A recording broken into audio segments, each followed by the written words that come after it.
11월 9일 화요일 새벽입니다. 연일 춥고 음산한 날씨가 계속되고 있는데요.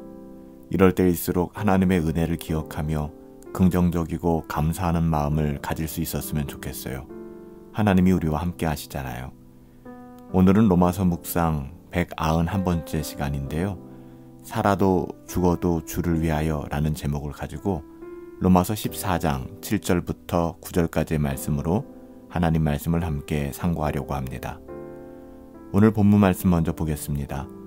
우리 중에 누구든지 자기를 위하여 사는 자가 없고 자기를 위하여 죽는 자가 없도다. 우리가 살아도 주를 위하여 살고 죽어도 주를 위하여 죽나니 그러므로 사나 죽으나 우리가 주의 것이로다.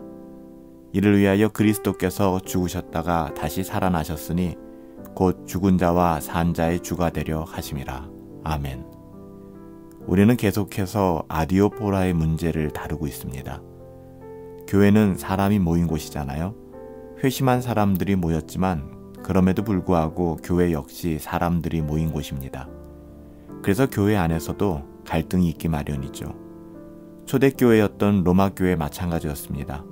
로마교회는 우상에게 바쳐졌던 고기를 먹는 문제와 특별히 주일을 제외한 안식일을 제외한 다른 날들을 지키는 문제 때문에 갈등을 겪고 있었습니다. 만약에 로마 교회의 갈등이 본질에 관한 것이었다면, 예를 들면 복음의 가치와 또 십계명에 관한 성경이 분명히 명하고 있는 그것의 문제였다면 쉽게 해결될 수 있었을 거예요. 순종하면 되니까요. 십계명은 본질에 속한 것이기에 선과 악을 구분하고 있습니다.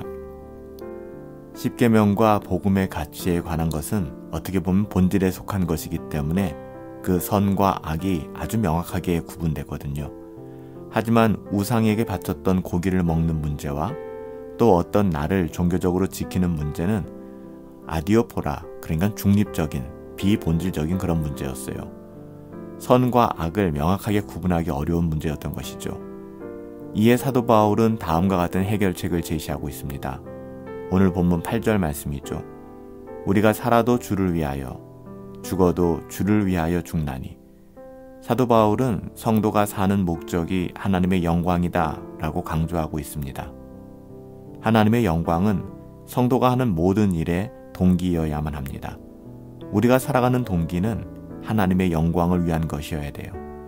따라서 사도 바울은 겉으로만 드러난 모습을 보고서 상대방의 잘잘못을 따지지 말고 상대방의 동기를 따져보라 이렇게 이야기하는 것이죠. 물론 여기서도 중립적인 문제에 한해서입니다. 복음의 가치와 십계명과 같이 하나님께서 분명히 언급한 일에 대해서는 우리의 어떠함이 개입되어서는 안 되죠. 이것은 순종의 영역입니다. 당시 로마 교회의 상황을 생각해 볼까요? 우상에게 바쳤던 고기를 먹지 않았던 성도들은 그 우상에게 바쳤던 고기를 먹었던 성도들을 우상 숭배자로 여겼습니다. 반대로 우상에게 바쳐졌던 그 고기는 본질적으로 중요한 것이 아니기 때문에 그것을 먹어도 괜찮다라고 생각했던 성도들, 그들은 고기를 먹지 않았던 성도들을 믿음이 연약한 자로 여겼습니다. 이런 상태로는 도저히 둘 간의 갈등을 해결할 수가 없겠죠. 따라서 이들 사이에 사도 바울이 제시한 유일한 해결책은 상대방의 동기를 따져보라는 것입니다. 자신의 어떠함을 위한 것인지 하나님의 영광을 위한 것인지. 당시에 고기를 먹지 않았던 성도들의 동기는 우상 숭배를 피하는 것이었어요. 또한 고기를 먹었던 성도들의 동기 역시 다른 신은 없다는 믿음을 실천하기 위한 것이었죠. 따지고 보면 두 사람 다, 양측 다 모두 선한 동기를 가지고 있었던 거예요. 따라서 사도 바울은 이렇게 중립적인 문제, 성경이 명확하게 제시하지 않는 문제에 대해서 그 동기가 선하다는 가정하에 서로 비판하지 말아야 한다라고 이야기하는 것입니다. 우리가 어저께 살펴보았던 날에 관한 문제도 마찬가지예요.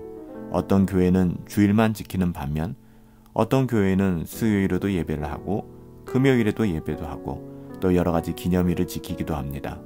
이때 서로 비판하는 일을 피해야 돼요. 겉으로 나타난 모습만 볼 것이 아니라 상대방이 그렇게 하는 동기를 생각해 보아야 될 필요가 있다는 것이죠. 그리고 동기가 선하다면, 하나님의 영광을 드러내는 일이라면 우리가 상대방을 인정해 주어야 하는 것입니다. 물론 여기서도 중립적인 문제에 한해서예요. 상대방의 동기를 따지는 것은 아디오포라에 속한 문제를 해결하는 방식이에요. 아까도 말씀드렸지만 복음의 가치나 십계명처럼 본질에 속한 문제는 동기가 선하더라도 허용할 수가 없는 것입니다. 그것을 어기는 것에 대해서 말이죠. 본질에 속한 문제는 결코 우리가 타협할 수 있는 것이 아니에요. 그것은 순종의 영역입니다. 예를 들면 동성결혼이나 불신결혼 같은 것은 십계명의 7번째 계명을 어기는 행동이거든요. 아무리 그 동기가 선하다 할지라도 동성결혼이라든지 불신결혼은 우리가 허용할 수는 없는 것이죠. 우리가 다음과 같이 결론을 지을 수 있을 것 같아요. 교회는 중립적인 문제에 대해서는 그 동기를 가지고 잘잘못을 따져야 합니다. 반대로 본질에 속한 문제는 원칙에 따라 잘잘못을 따져야 된다는 것이죠. 교회는 중립적인 문제는 항상 그 차이를 인정할 수 있지만 본질적인 문제에 대해서는 목숨을 걸고 우리의 생명을 걸고 양보할 수 없고 지켜나가야 되는 것입니다. 우리의 삶이 그랬으면 좋겠어요.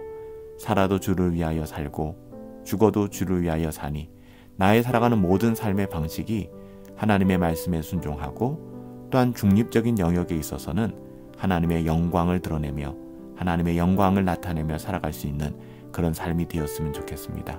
우리의 삶 가운데 그런 하나님의 은혜가 있게 되기를 예수님의 이름으로 축복합니다. 살아계신 아버지 하나님, 저희가 복음 안에서 화평을 누리는 사람들이 되기를 원합니다. 교회를 하나 되게 하는 사람이 되게 하여 주시옵소서. 본질적이지 않은 문제 때문에 다투지 않게 하시고 본질적이지 않은 문제에 대해서는 우리의 동기와 또 이 모든 것들이 하나님의 영광을 드러내는 방향으로 나아갈 수 있도록 하나님 도와주시고 본질적인 영역에 대해서는 교회가 이것을 결코 가볍게 여기지 아니하도록 우리에게 굳은 믿음을 더하여 주시옵소서. 나와 다른 사람들의 차이를 이해하되 우리를 부르신 하나님의 뜻이 무엇인지를 바르게 분별할 수 있는 하나님의 자녀다운 삶 살아낼 수 있도록 하나님 은혜를 더하여 주시옵소서. 하나님이 오늘도 우리와 함께 하시고 우리의 영혼을 지켜주실 것을 믿사오며 존귀하신 예수님의 이름으로 기도하옵나이다. 아멘. 지난 주일 절기상 입동이 지나고 나서 춥고 음산한 날씨에 비까지 내리고 있습니다. 이럴 때일수록 우리의 마음을 잘 지켜나갈 수 있었으면 좋겠어요. 하나님이 우리와 함께 하시잖아요. 오늘 하루도 성령 충만하시고 행복하시고 우리 주와 함께 승리합시다.